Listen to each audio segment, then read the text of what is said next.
Ladies and gentlemen, this class recording has started. So, let's review where we've been over the past couple of days. We started last week talking about these two chlorines. And we said that these two chlorines, because of how they're set up, how many valence electrons that they have, etc., these two chlorines are going to form what kind of a bond? Covalent bond, right? They are going to share these valence electrons right here, because why? Two ways that you can answer that question. Why will those atoms share those two electrons? All atoms are looking to get that principal energy level full. Why do those chlorines share those two electrons? There's a couple different ways that we can have that full energy level. Why do these two atoms share? They both get there because they're both looking to do what? Gain electrons, because they're both what kind of elements? Nonmetals, right? So this is a molecule.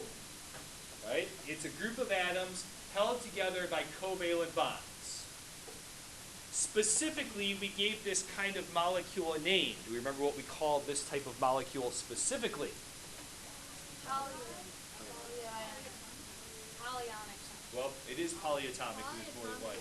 We gave this type of molecule a specific name. We called it a diatomic molecule. It is a diatomic molecule because what's true about it? It has two of the same atoms. It's two atoms, but more specifically, it's two of The same atom. Okay? That means that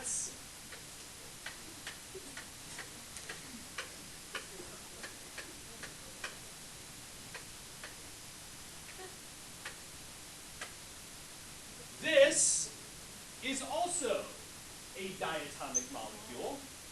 It's two of the same kind of atom sharing electrons. This one's different in that what? Two pairs of electrons, right? And we call it a, what do we call the sharing of two pairs of electrons? A double bond. Okay? Good there. All right. What we're going to look at today, well, let's draw this then, okay?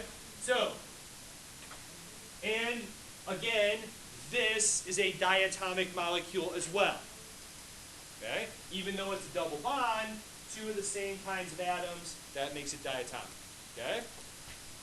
Then, although we didn't spend a whole lot of time, right? We looked at this, okay? Is that a molecule? No, because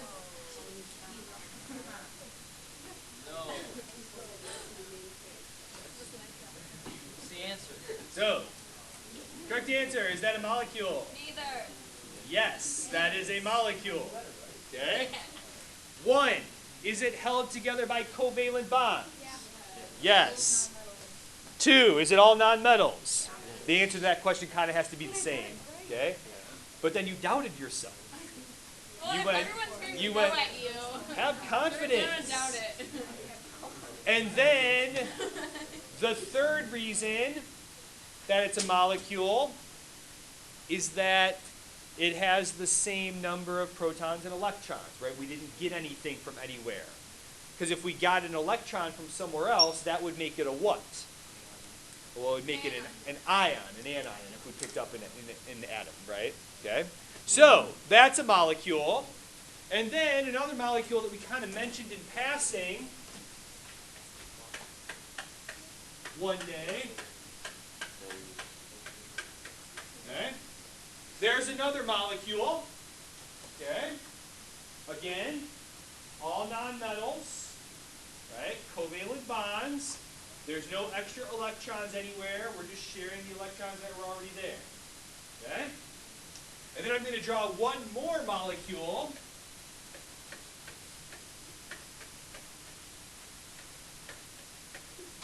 that looks like this. Okay? Difference with that bottom molecule, what's the one new feature I added to the last molecule I just drew? Triple bond, right? Those two carbons are sharing how many electrons? 6. Each bond is a pair. That means they're sharing 6. Okay? Good there? While these are all molecules, and these are all atoms held together by covalent bonds, what we will find is that if we looked at this bond versus this bond versus this bond versus this bond versus this bond, even though they're all covalent bonds, they're not all the same. Okay? And that's what we're going to get into today as we introduce a couple of big words. All right? So, first, I hope on your outline you are able to fill in Roman numeral number 1 all by yourself without any help. All right? So, Roman numeral number 1, I'll pull it up here, so because I'm recording, I'll pull it up. Alright, so, Roman numeral number 1 says, chemical bonding. Chemical bonding deals with what? Elements. Yes, what part of elements specifically? Electrons. What kind of electrons? Valence electrons, right? And specifically, regardless of the type of chemical bonding we're talking about, what are we looking for with valence electrons? Highest or lowest. Highest energy level is what? 8 electrons in that highest energy level. That makes the highest energy level what? Lowest energy state, it's full. Okay?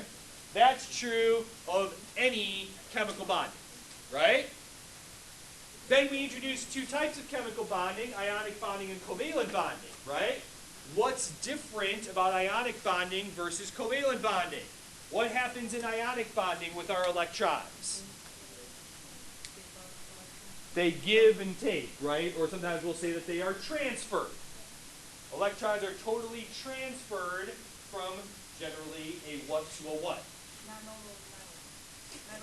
Metal to a non-metal, right? But then in covalent bonding, we are sharing electrons, right? So hopefully, all of that is a lot of review at this point in time, okay?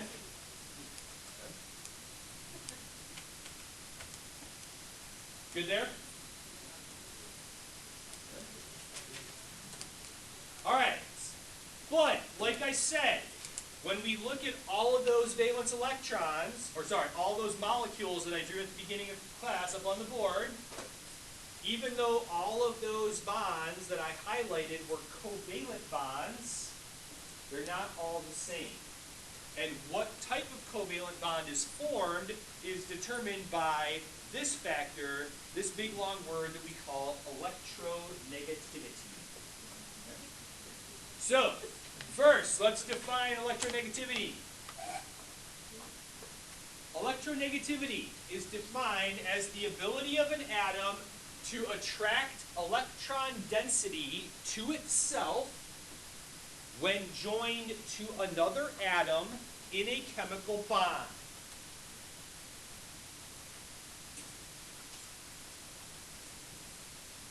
Electronegativity is defined as the ability of an atom to attract electron density to itself when joined to another atom in a chemical bond.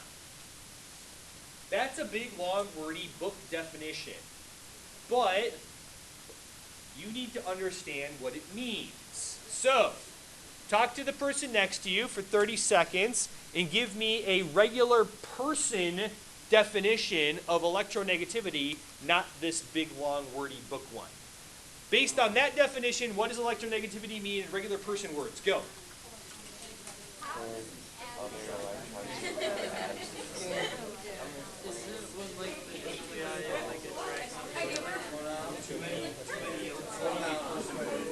What's regular person Attracted and hold it together. Certain thing that happens. The grade is different, and I'm pretty sure so with the.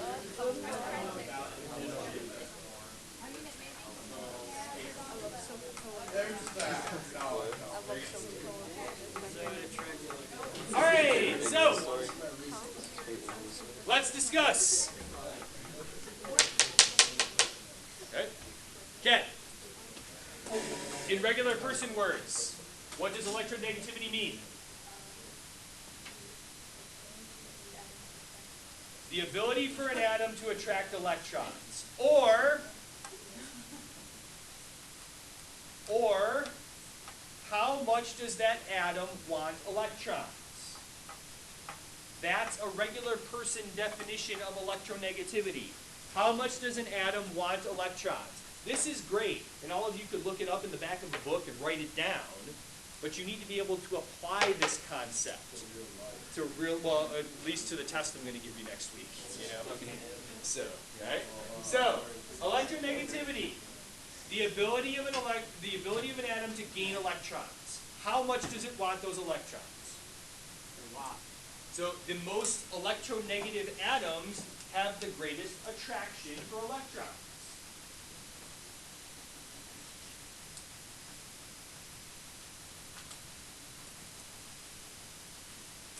There are a lot of factors that go into determining how much an atom wants to gain electrons. Luckily for you, guy a long time ago, not that long ago, like 1900s, right, named Linus Pauling, went through, looked at all the factors that affect how much an atom wants to gain electrons or attract electrons, and assigns each atom on the periodic table a value from 0 to 4 to describe its electronegativity.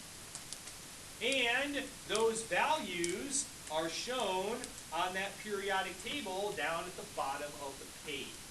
Right? So, Linus Pauling assigned values to each atom. Those values run from 0 to 4.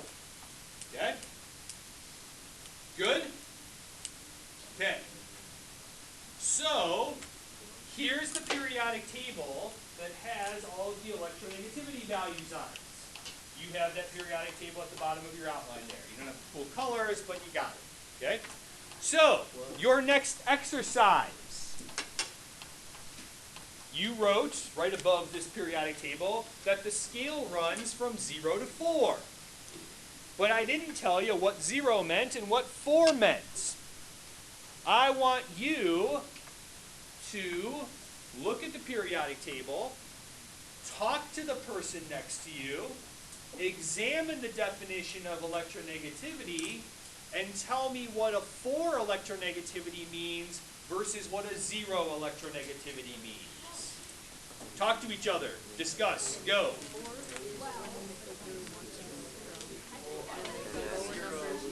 When it wants to lose more than it wants.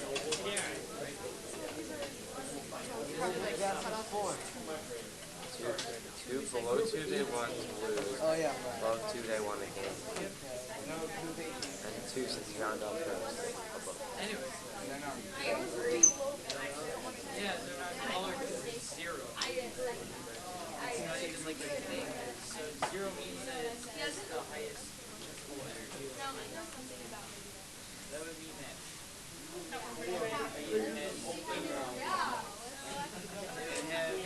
I don't know. How this works. Why would fluorine have the most? Fluorine's the only element with Right? Like reading. All right. So, Jafar, what did you guys come up with?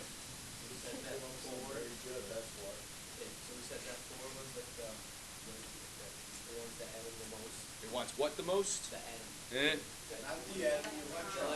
Okay. 4 wants electrons the most, whereas 0, where it wants it least, right? You're correct, all right?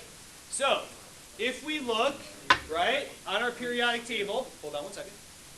If we look on our periodic table, Where are our highest electronegativity values? Right or left? Right. What do you know about atoms on the right? Non-metal. They're nonmetals and they're looking to do what? Gain electrons. So higher values are over here because these are our atoms that are looking to gain electrons. Over here on the left-hand side, right? They're metals and they're looking to lose electrons. Now, let's not confuse, because somebody did this in the previous class. I just want to make sure we're on the same page, right? Let's not confuse electronegativity with reactivity. Reactivity means that it's forming bonds. Atoms over on the left are very reactive. They form chemical bonds with a lot of stuff. But how do they form those bonds? What do they do with their electrons? They get rid of those electrons. Electronegativity is how much do atoms gain electrons. So even though atoms on the left have low electronegativity values, they are still very reactive. They just react in a different way than atoms over on the right. Okay?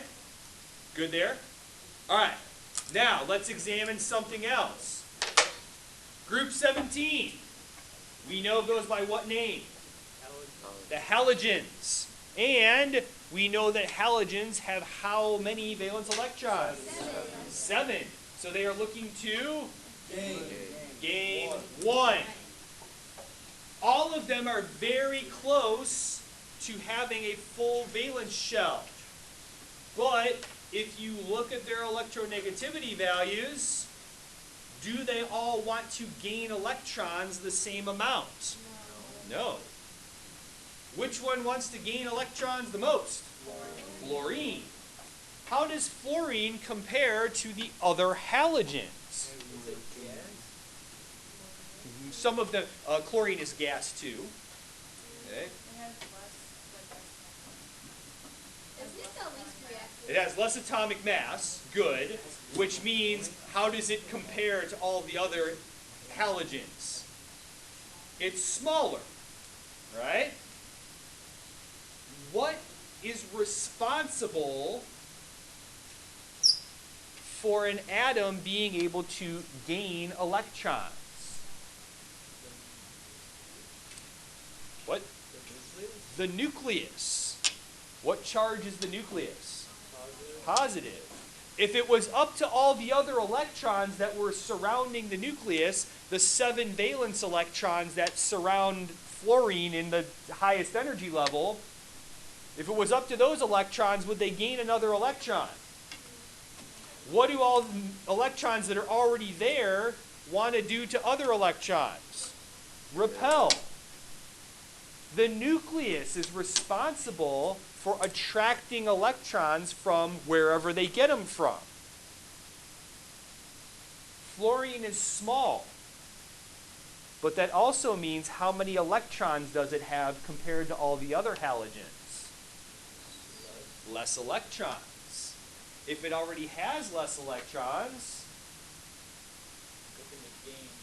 well, it's actually, all the other electrons actually repel less. Does that make sense? If we draw a picture, here, picture time. Yay, picture. Okay. Got it.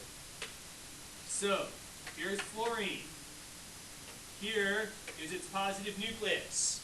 Okay? It has 2 electrons here. And then it has 1, 2, 3, 4, 5, 6, 7 electrons here. Does that make sense? It's like my Bohr model of fluorine there. Right? All right. Here's chlorine. Here's its positive nucleus. Now, chlorine's positive nucleus is bigger than fluorine's positive nucleus, right? Yeah. It's actually kind of a lot bigger, right? How many protons does fluorine have? Fluorine has 9, but then chlorine has 17. All right, so here's my picture of chlorine.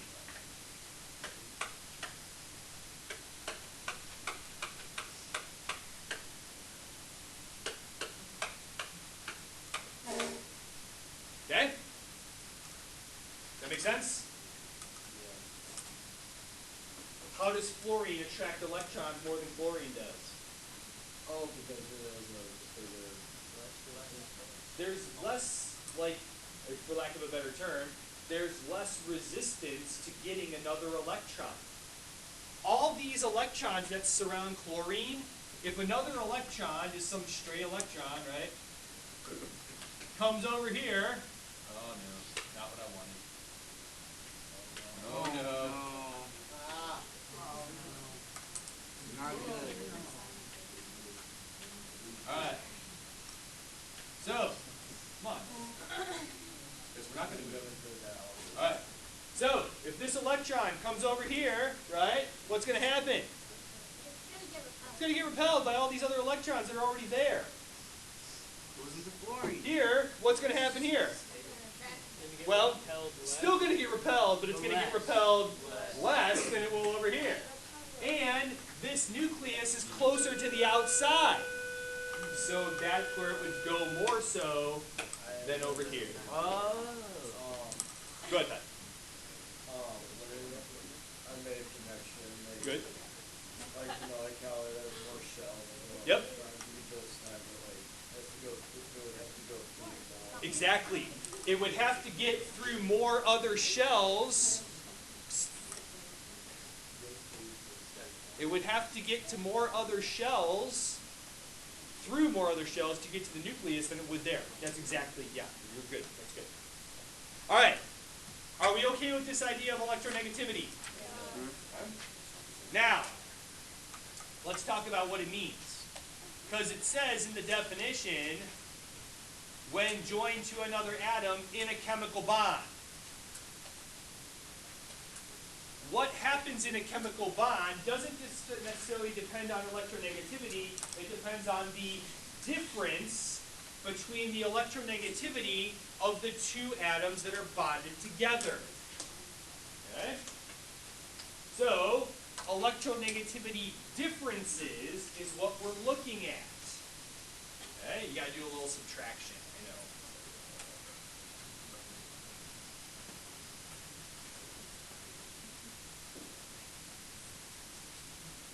So, that being the case, right, we can fit our bonds into one of three categories. And here they are. Right? I'll let you fill in this little section here, so I was going to make these come up one at a time, but then I didn't. So just fill in that little section there. Little a, little b, and little c.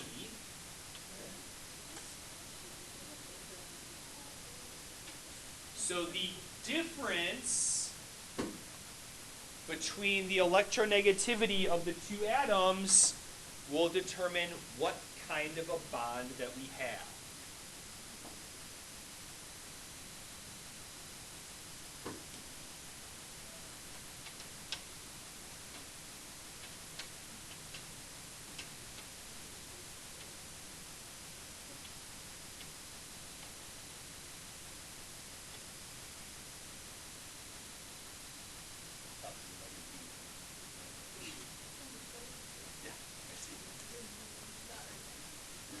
You're lucky we don't have a good microphone going on. It's not working. If we were using the good microphone, yeah, I would have picked that up probably. So. But we're not using the good microphone because it's not working. So wouldn't it be the bad microphone? We are using a bad microphone. What? If it's not working properly, wouldn't it be the bad microphone? No, I unplugged it and put the bad microphone back in. But you said it wasn't working. The good microphone isn't working. No, not because it's not plugged in. It wasn't working before it was plugged in.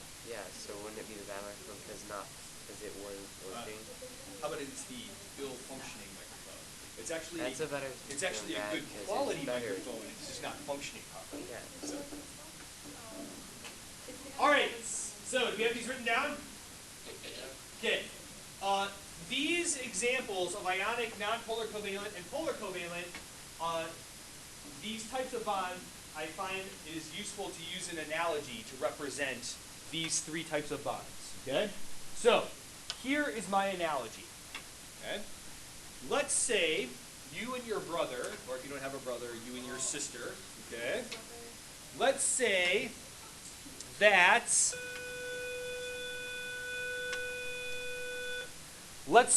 your grandparents got you guys an Xbox One for Christmas to share. Okay? All right, so let's talk about a couple of different situations. Okay? If you don't have a brother or sister, just play along. Okay? All right, so situation number one. Situation number one. Xbox One sits on the console underneath the TV in the family room. You and your brother or sister play together every day after school. You play cooperative games, and nobody plays when the other one doesn't. Okay? What type of bond are we talking about up there on the board? Non-polar covalent, right? Xbox One is playing the role of what in this scenario? The Xbox One is the electrons, right? That's what you were trying to gain. In the case of a non-polar covalent bond, both atoms want to gain electrons a similar amount. You both might really, really, really like video games, right? You might like playing the Xbox One a lot, but if you like playing the Xbox One a lot and your brother likes playing the Xbox One just as much, you play together because you're always on together. Okay? That may not be realistic, but for our scenario, let's go with it. Okay? All right. Scenario number two. Scenario number two. By 9:30 a.m. on Christmas morning, the Xbox One is in your room, hooked up to your TV, behind a locked door that reads on the outside, "Do not enter under penalty of death." Okay? Excellent. So, Jafar, what are we describing here? Ionic, right? There is no sharing of the Xbox One going on here. Even though your grandparents bought it for you to share, right? That is not sharing, okay? In that case, one of those atoms has such a greater attraction for those electrons that it just completely takes that electron away, and the other atom is okay with it because it didn't want it anyway, right? Your brother or sister didn't want an Xbox One for Christmas, so they're okay with just letting you take it to your room. But what if they wanted it? Okay, well, let's talk about that, right? So, last situation. You both wanted the Xbox One for Christmas, okay? But you have a better TV in your room than your brother or sister does. Yeah. So, the Xbox One is hooked up to the TV in your room. You're not allowed to go in your brother or sister is not allowed to go in your room without permission. And your mom makes you let your brother or sister into your room to play the Xbox One, every day, maybe for a little while, or maybe a little bit more on the weekend. Okay? Good there. Are we sharing? Yeah. Technically, yeah. Is it an uneven sharing? Yeah. Right? Now we get into that polar covalent situation. Technically, we're both using the Xbox One, but let's face it. Really, it's more mine than yours. All right? I'll let you play every once in a while, but let's just get it straight, right? It's kind of mine and not yours. Okay? So, those differences in electronegativity determine what kind of bond it is. Because remember, bonding is all about valence electrons. Are we gaining? Are we losing? How much do we want to gain? How much do we want to lose? And the difference between how much one wants to gain and how much the other one wants to lose, or technically the difference between how much each one wants to gain, determines what happens to those electrons. Right? So, first, in the non-polar covalent bond, we have a similar attraction between the two atoms that are sharing those electrons. And that means that the electrons are shared nice and evenly. Even in a case where fluorine is sharing with fluorine, right? Diatomic fluorine, that happens. Each fluorine atom wants electrons very, very much. But one fluorine doesn't want electrons more than the other fluorine, right? They both pull really hard, but one doesn't pull harder than the other. And if that's the case, where do the electrons stay? Right in the middle, right? A nice even sharing. And that's what we call a non-polar covalent bond. Okay? Good there?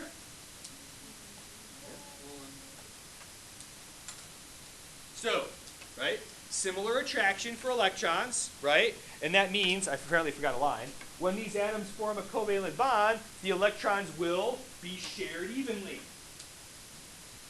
Apparently I forgot that line across the board.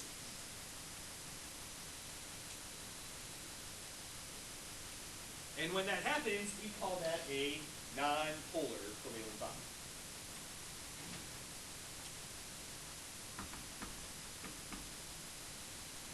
Remember, it's the difference between the two. Okay? Nice, even distribution of electrons. Everybody's happy. We go from there. Okay? Good? Okay. But that's not always the case. Sometimes we end up with what we refer to as a polar covalent bond. The fact of the matter is that some electrons, or some atoms, have a greater attraction for electrons than others. Or we could say that some atoms have a what? A higher or a greater electronegativity. Right? And that means that when these atoms form a covalent bond, the electrons are not shared evenly.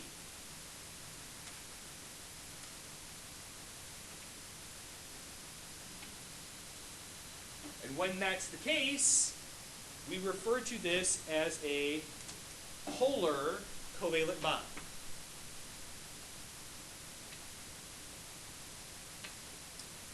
All right, so before we explain that picture down at the bottom, it's time for a little English lesson.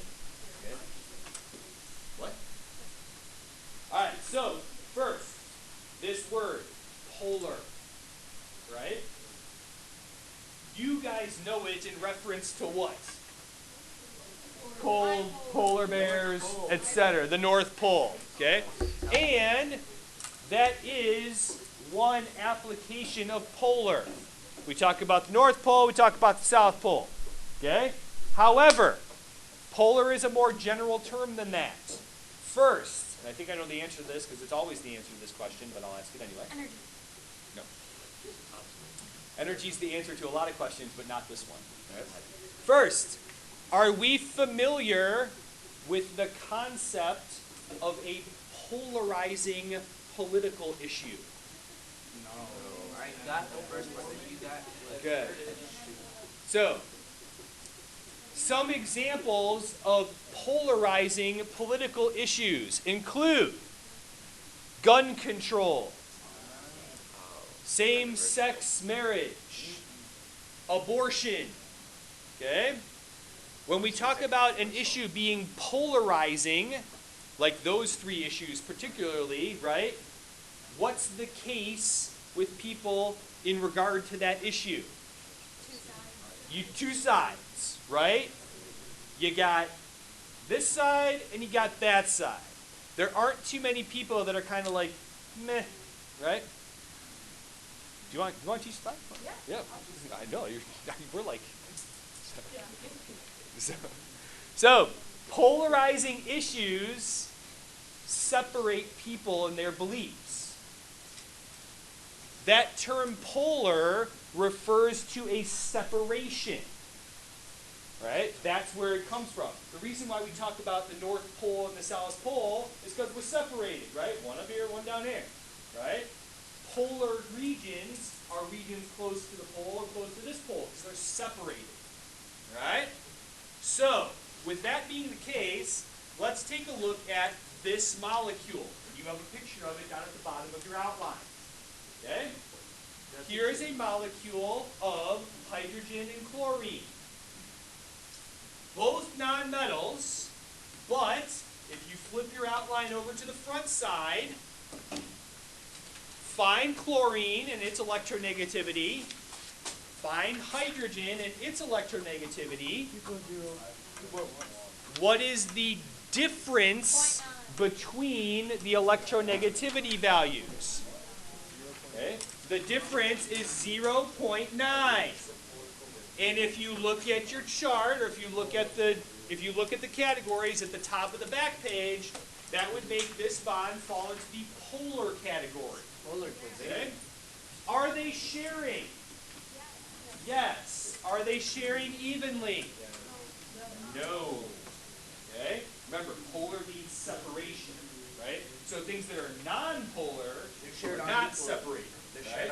So, here, chlorine wants electrons more than hydrogen. You guys have this little description here. There's a couple things we'll talk about.